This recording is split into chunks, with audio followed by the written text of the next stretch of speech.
মোৰো এটা সপোন আছে এখন আত্মজীৱনীমূলক গ্ৰন্থ।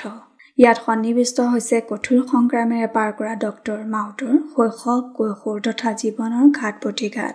আমেৰিকাত কৰা বৈজ্ঞানিক উদ্ভাৱন আৰু শস্যাগত বৃদ্ধিৰ সৈতে সম্পৰ্কিত এক সংবেদনশীল কাহিনী।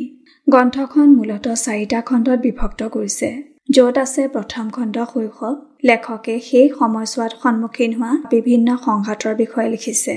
পঢ়া টেবুলখনৰ বৰ্ণনাৰে আৰম্ভ কৰি প্ৰাথমিক স্কুলৰ পৰা মেট্ৰিক পাছ কৰালৈকে সকলো সন্নিৱিষ্ট কৰিছে।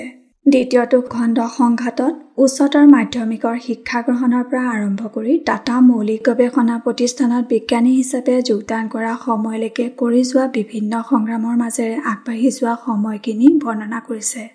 তৃতীয়টো খণ্ড সুযোগত টাটাৰ প্ৰতিষ্ঠানটিত বিজ্ঞানী হিচাপে হোৱা অভিজ্ঞতাসমূহৰ বিষয়ে বৰ্ণনা কৰিছে আৰু সেই অভিজ্ঞতাৰ দ্বাৰা তেওঁ ডক্টৰেটৰ বাবে সুযোগ পোৱা সময়খিনি লিখকে বৰ্ণনা কৰিছে। চতুৰ্থটো খণ্ডত লিখকে আমেৰিকাৰ মাছাচুছেট বিশ্ববিদ্যালয়ত গৱেষণা কৰি থকা সময়তে দেউতাকৰ পাৰ্কিনছনৰ ৰোগত আক্ৰান্ত হোৱাৰ সময়খিনিৰ বিষয়ে বৰ্ণনা কৰিছে। ইতিমধ্যে পাঠক সমাজত এই গ্ৰন্থখন সকলোৰে প্ৰিয় হৈ পৰিছে।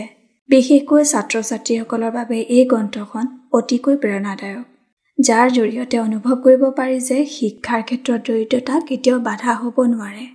নিজৰ লক্ষ্যত উপনীত হ'বলৈ প্ৰয়োজন মাথো নিজৰ একাগ্ৰতা, সততা আৰু কৰ্মনিষ্ঠা আৰু কঠোৰ পৰিশ্ৰমৰ।